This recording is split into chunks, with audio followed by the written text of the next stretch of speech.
Halo teman-teman, kembali lagi di JTech ID bersama saya Angga Wiguna Saputra dan selamat datang untuk kalian yang baru bergabung di channel JTech ID. Sebelum video ini lanjut, untuk kalian yang belum subscribe, langsung saja bantu tekan tombol subscribe-nya untuk mendukung channel JTech ID agar selalu maju dan juga berkembang dan memberikan konten yang menarik untuk kalian ya. Dan di video kali ini saya kedatangan dua buah casing dari Armageddon, yaitu adalah Armageddon Tesseract Avex 7 dan Armageddon Tesseract Avex 8 Air, di mana kedua casing ini memiliki bentuk yang sama tetapi beda mukanya aja. Dan gak perlu berlama-lama, mari saja langsung kita jelaskan untuk casing dari Armageddon yang satu ini.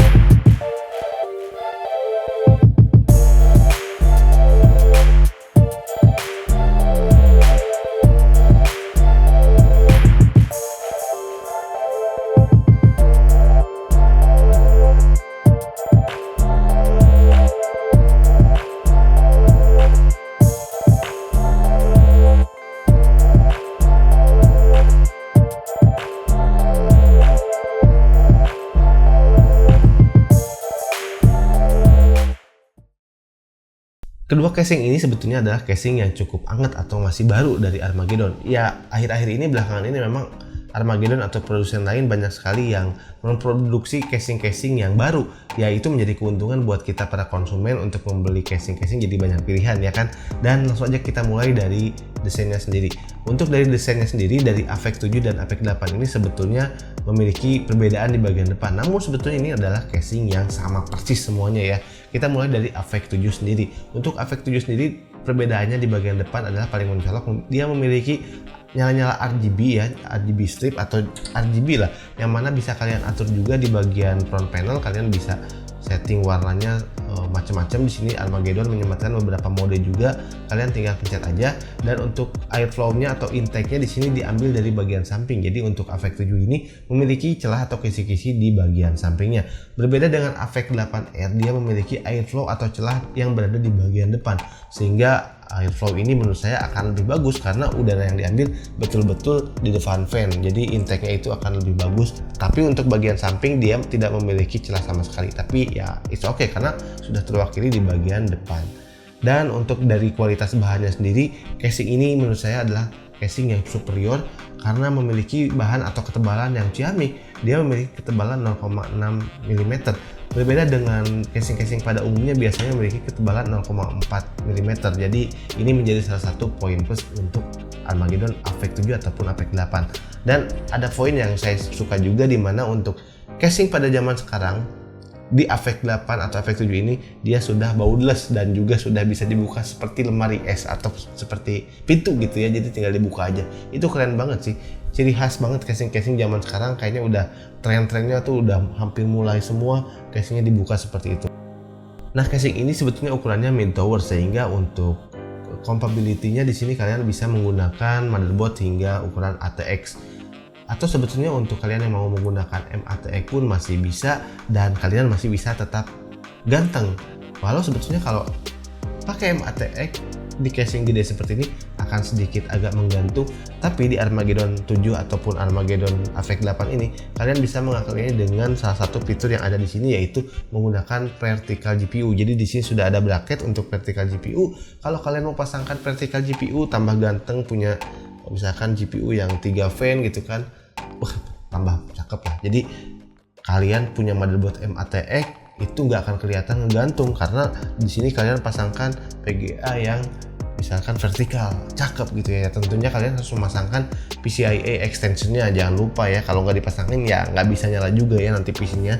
Dan untuk compatibility dari storage-nya, di sini storage-nya juga Armageddon sudah cukup memikirkan, di mana untuk storage-nya di sini maksimum hingga 5 storage, yang mana bisa kalian pasangkan ke 5-5-nya SSD atau misalkan 3 SSD dan maksimum 2 hard disk. Jadi untuk penyimpanan untuk zaman sekarang terbilang sangat banyak ya disediakan untuk 2 hard disk ya, karena zaman sekarang tuh udah SSD terus. Tapi ya Armageddon masih menyematkan untuk 5 storage, 3 SSD dan juga maksimum 2 hard disk. Mantep ya untuk storage-nya.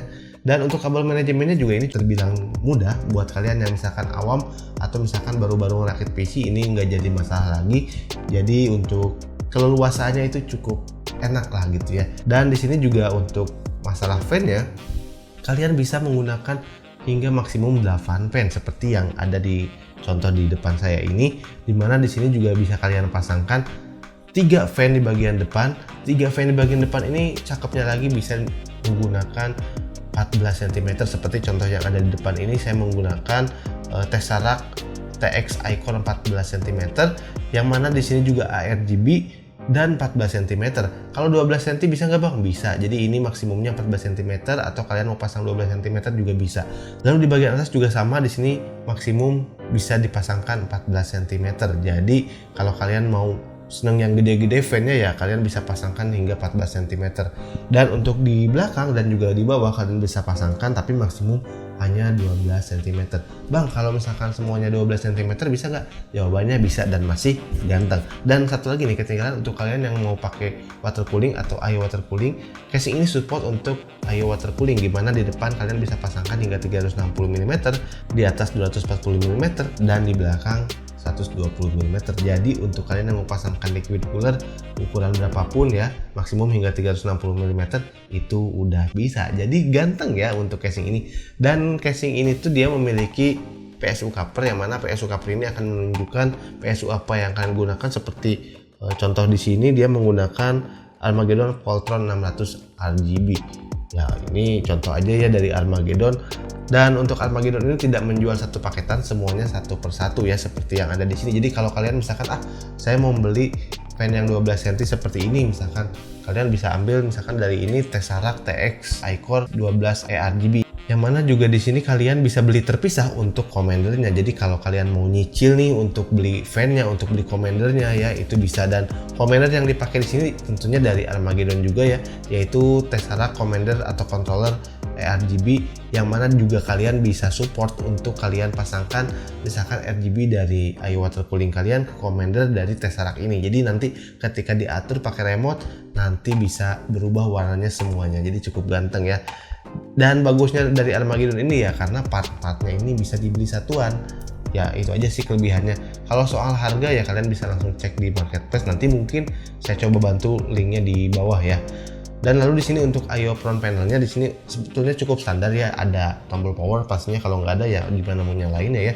Dan di sini ada perbedaan nih, di sini ada tombol reset. Tombol reset ini kalau di APEX 7 itu akan berfungsi untuk mengganti nyala-nyala RGB, tapi di APEX 8 bisa kalian pasangkan untuk reset. Dan di sini juga ada USB 2.0, ada jack audio 3,5 mm dan juga ada USB 3.0. Jadi untuk IO front panelnya udah standar lah untuk casing-casing ya. Kalau nggak ada ya gimana juga ya. Jadi mungkin itu saja sih untuk ulasan dari casing ini. Yang menurut saya poin plusnya adalah bahan yang cukup tebal 0,6 mm dan tempered glass yang udah bisa dibuka seperti pintu, dan juga udah memiliki vertikal GPU yang manis dan juga menjadi salah satu solusi untuk kalian yang masih pakai misalkan motherboard M-ATX tapi pengen kelihatan keren gitu kan, bisa pakai ini, vertikal GPU nya bisa dipakai lah. Dan untuk harganya berapa sih bang? Untuk harganya ini kisaran di harga 500 ribuan. Untuk sekelas casing ini ya bisa dibilang ini wajar ya, mengingat tadi kelebihan-kelebihannya, casingnya untuk bahannya tebal dan juga kelebihan-kelebihan yang lainnya. Jadi bagaimana menurut kalian? Silahkan tuliskan pendapat kalian di kolom komentar. Dan jangan lupa like video ini dan juga share ke teman-teman kalian. Buat kalian yang belum subscribe, jangan ragu, langsung saja bantu tekan tombol subscribe-nya. Dan itu saja video dari JTech ID. Sampai ketemu di video selanjutnya. Salam JTech ID. See you.